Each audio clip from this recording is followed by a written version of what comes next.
Now, Team Fortress 2 has 9 classes, Sniper being the 8th class. He is an Australian bloke that's moderately heighted as well as weighted. When it comes down to his health pool, he's pretty much of the lowest health variety with around 125 health. If I'm wrong, here's the charts to show you that. Now, Sniper class is, as it is said, he's equipped with the Sniper Rifle, a scoped bolt-action variant of said Sniper Rifle. There are no semi-automatic snipers in this game. It is strictly bolt-action snipers for the Sniper class. Now, generally, the main mindset of a sniper in Team Fortress 2 is to be in the distance, meaning behind the front lines. And the front lines being where all the other classes are clashing. But the sniper stays way back, cloaked and kind of hidden in different spots to where he's able to shoot people without them knowing where they're getting shot from. The idea of the sniper as well is he has a very high damage output. When he uses his bolt-action sniper rifle, it does this amount of damage upon a body hit, and this multiplication amount of damage upon a headshot.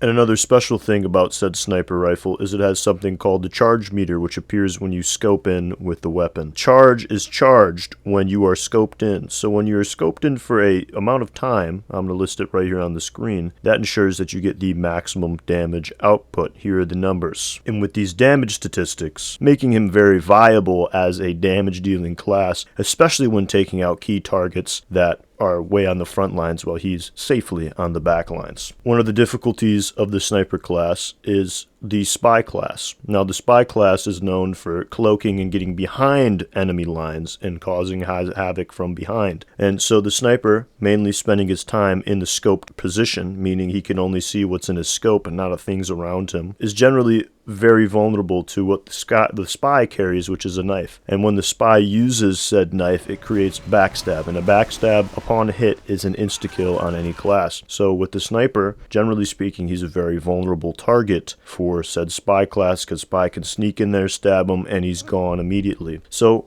although you may think it's an easy class because he's behind enemy lines dealing high amounts of damage, he's also very vulnerable to a specific class that is keen and very well trained in deception and being hidden, so it makes him very vulnerable to dying to that class. So they always have to be vigilant of the things around them, even though they're out of the front lines or main area of action. With all this being said, the sniper class is heaps of fun, and it is touted as a very controversial class because of its ability to do so much damage and be virtually untouched most of the game. And if you accompany this with a high skill player, it can be very detrimental to anyone's fun experience when they are playing sniper. But just because someone's good at the game does not inherently make the class operation unfair, as every game has talented players, meaning it's just an unavoidable thing, regardless of how you balance it. But that's just my biased opinion because I very much love playing the sniper class. Well, hopefully you've gained an education on what the sniper class is and a little bit of the controversies of why people don't like it.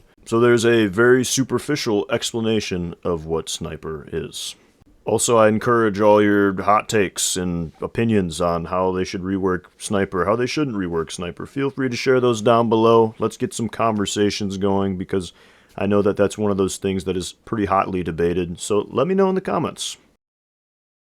Also, my final side note, or end note, is this. Always remain humble.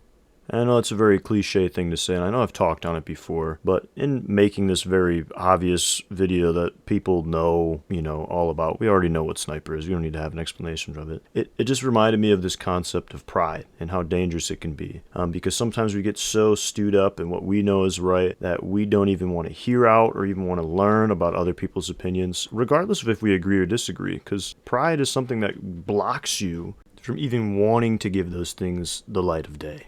So try to remain humble. Try to remain open-minded.